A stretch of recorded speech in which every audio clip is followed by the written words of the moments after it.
इसी में मास्टर सर्वशक्तिमान की शक्ति भरी हुई है। वजन है 60, हाइट है 5-10 फीट। प्रश्न है, मैं फिजिक्स का टीचर हूँ, डेली 12 से 13 घंटे बच्चों को पढ़ाता हूँ। 12 से 13 घंटा पढ़ाता हूँ, मतलब 12 से 13 घंटा काम कर रहे हैं। इसमें 2 प्रश्न हैं हमारी तरफ से।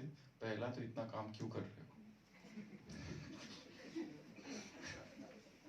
इसमें 2 ही कारण हो सकते हैं, या तो नीड या ग्रीड। ये ग्रीड है या नीड है, पहला तो ये निश्चय करो कि ये मैं किस लिए कर रहा हूँ। क्या वास्तव में आवश्यकता है? क्योंकि संगम युग का समय बहुत अमूल्य है। कोई इतने छोटे लक्ष्य के लिए अगर 13-13, 14-14 घंटे दे रहे हैं, तो पुरुषार्थ कब करेंगे?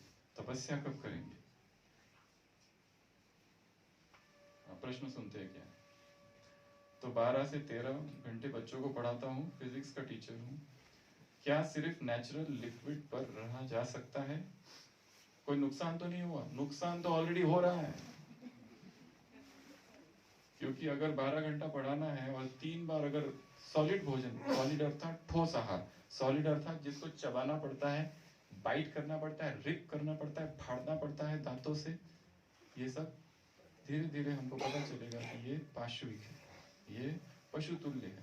हम धीरे धीरे हायर कॉन्शियसनेस की यात्रा है हमारी, लिक्विड की यात्रा है। जितना जितना चबाना, मैस्टिकेशन, ये सारा करना, ये सॉलिड के लिए डाइजेस्ट करना पड़ता है। और अगर 3 बार कर रहे हो तो इतना नींद आएगी। अगर इतना काम करना है फिर तो जबरदस्त। ये नुकसान तो पहले ही हो रहा है, कोई नुकसान तो नहीं होगा। वैसे मैं एक टाइम कुक, एक टाइम जूस पर हूँ, एक मन से और बेहतर महसूस कर रहा हूँ। 1 महीने से, सॉरी, 1 महीने से एक टाइम कुक्ड और बाकी जूसेस। सबसे इनका प्रश्न है, क्या नेचुरल लिक्विड पर रहा जा सकता है? नेचुरल लिक्विड अर्थात जूसेस, स्मूदीज।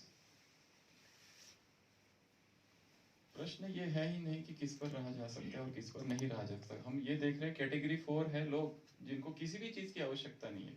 हर चीज का कंपैरिजन कैटेगरी 4 के साथ करना है। हर चीज का कंपैरिजन किसके साथ करना है? कैटेगरी 4 के साथ। वर्तमान में कितने लोग हैं? विक्टर ट्रिवियागो, कितने साल तक वो कुछ भी नहीं था, कैटेगरी 4 पर था। आज एक बहन है मीरा, वो कैटेगरी 4 पर है 2002 से। कितने सारे हैं?